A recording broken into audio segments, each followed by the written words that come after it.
Assalamualaikum warahmatullahi wabarakatuh. Saya Gesika Risa Putri dengan NPM 2014005 bersama rekan saya Ibu Siti Kadi Bagus Prananda dengan NPM 2014016. Di sini kami akan mempresentasikan hasil materi presentasi kami dengan mata kuliah sejarah perekonomian yang berjudul Perekonomian Indonesia pada masa penjajahan Jepang. Di sini saya akan mau menyampaikan materi pertama dan materi selanjutnya akan disampaikan oleh rekan saya. Materi yang pertama yaitu sejarah perekonomian Indonesia. Sejarah perekonomian Indonesia merupakan suatu catatan penting untuk melihat bagaimana perkembangan Indonesia dalam perjalanan waktunya.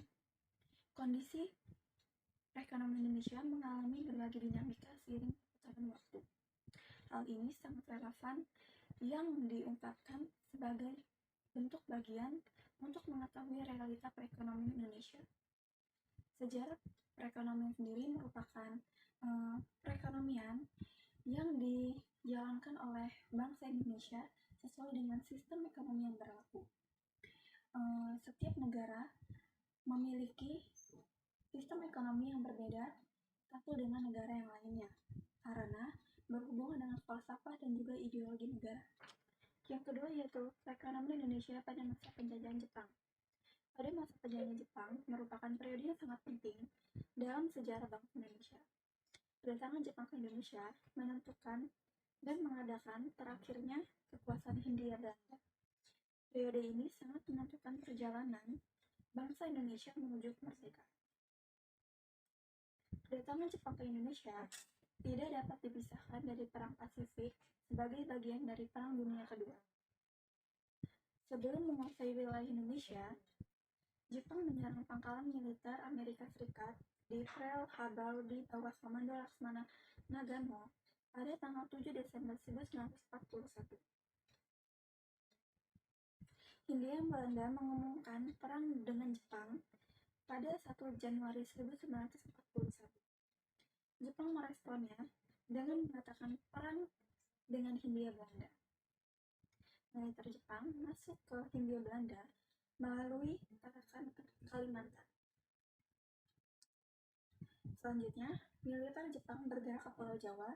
Mereka dengan mudah menghancurkan armada laut sekutu di Laut Jawa. Kemudian mendarat di daerah-daerah hutan Cirebon dan Banten pada tanggal 1 Maret 1942, militer Jepang pada hari yang sama.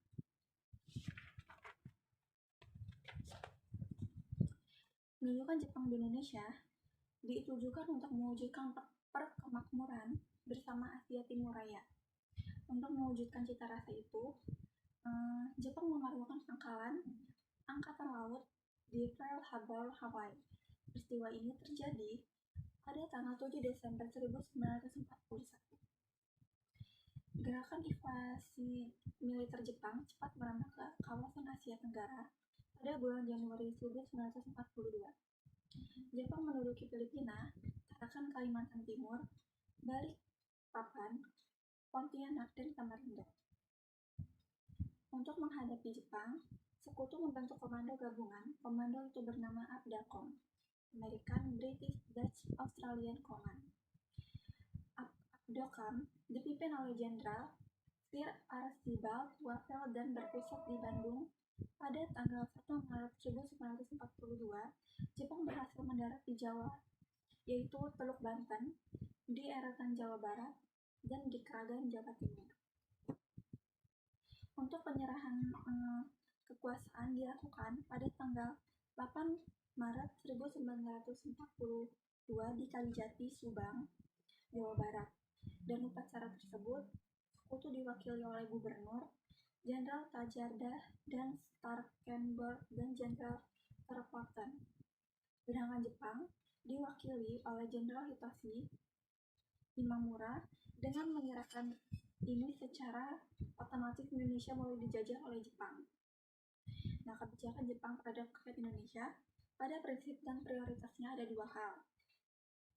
Yang pertama yaitu kedatangan tentara Jepang pada mulanya mendapat sambutan baik oleh bagian rakyat Indonesia karena dengan semboyan sebagai saudara tuan saudara tua dan yang akan membebaskan bangsa Asia dari penjajahan Barat.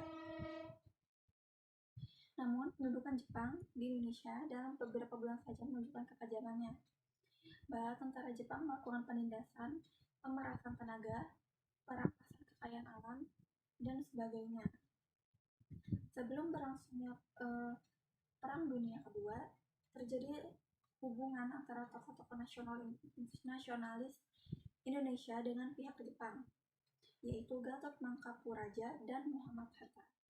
Sesudah kunjungannya ke Jepang pada akhir tahun 1933, Gatot Mangkapuraja berkeyakinan bahwa Jepang dengan gerakan Pan-Asia mendukung pergerakan nasional Indonesia. Muhammad Hatta adalah tokoh yang memegang teguh paham nasionalisme.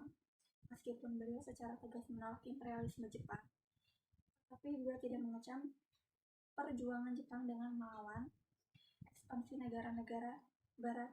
Muhammad Hatta bersedia bekerja sama dengan Jepang karena beliau berkeyakinan pada ketulusan Jepang dan mendukung kemerdekaan Indonesia.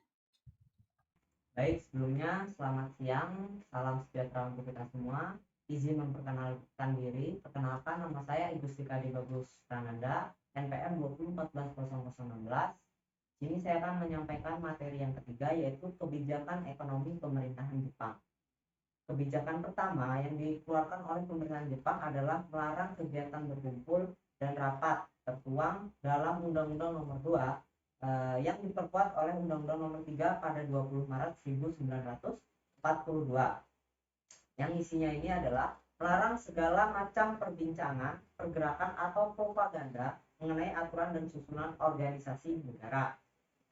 Kemudian dalam menjalankan kebijakan pemerintahannya ini, pemerintah Jepang berpegang pada 3 prinsip utama, yaitu yang pertama, mengusahakan agar rakyat untuk memenangkan perang dan mempertahankan ketertiban umum.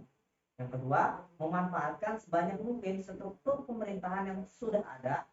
Kemudian yang terakhir, yang ketiga, meletakkan dasar supaya wilayah yang bersangkutan dapat memenuhi kebutuhannya sendiri bagi wilayah selatan. Selanjutnya, kebijaksanaan Jepang terhadap rakyat Indonesia ini mempunyai 2 prioritas, yaitu yang pertama, menghapus pengaruh-pengaruh Barat di kalangan rakyat Indonesia. Kemudian yang kedua, memobilisasi rakyat Indonesia demi kemenangan Jepang dalam Perang Asia Timur Raya. Setelah itu ada juga kebijaksanaan yang dilakukan Jepang di bidang ekonomi di daerah Jawa, peningkatan produksi padi, wajib serah padi. Untuk mendukung kekuatan dan kebutuhan perangnya ini, pemerintah Jepang mengambil beberapa kebijakan ekonomi. Yang pertama, pengambilan aset-aset pemerintahan Hindia Belanda. Kedua, kontrol terhadap pertanian dan perkebunan rakyat kebijakan. Tiga, kebijakan moneter dan perdagangan. Keempat, sistem ekonomi perang. Hal-hal yang diberlakukan dalam sistem pengaturan ekonomi pemerintah Jepang, di antaranya kegiatan ekonomi diarahkan untuk kepentingan perang, maka seluruh potensi sumber daya alam dan bahan mentah itu digunakan untuk industri yang mendukung mesin perang. Yang kedua, Jepang menerapkan sistem pengawasan ekonomi secara ketat dengan sanksi pelanggaran yang sangat berat. Yang ketiga, yang terakhir, menerapkan sistem ekonomi perang dan sistem autarki atau memenuhi kebutuhan daerah sendiri dan menunjang kegiatan perang. Kemudian faktor perekonomian Indonesia, faktor penyebab perekonomian Indonesia ini mengalami kelumpuhan yang diantaranya itu pengurasan berbagai kekayaan alam dan hasil bumi oleh pemerintah pendudukan Belanda dan Jepang. Yang kedua, tenaga kerja usia produktif dijadikan Romusa dan oleh Jepang. Ketiga, hiperinflasi akibat peredaran mata uang Jepang yang kosong. Pajak-pajak dan bea masuk yang menjadi andalan turun drastis, sementara pengeluaran pemerintahan bertambah besar. Kemudian yang terakhir, kedatangan Belanda dengan lincah. Belanda melakukan blokade laut. Baik, mungkin itu saja materi yang bisa saya sampaikan. Apabila ada kata-kata salah, saya akhiri. Selamat siang, terima kasih.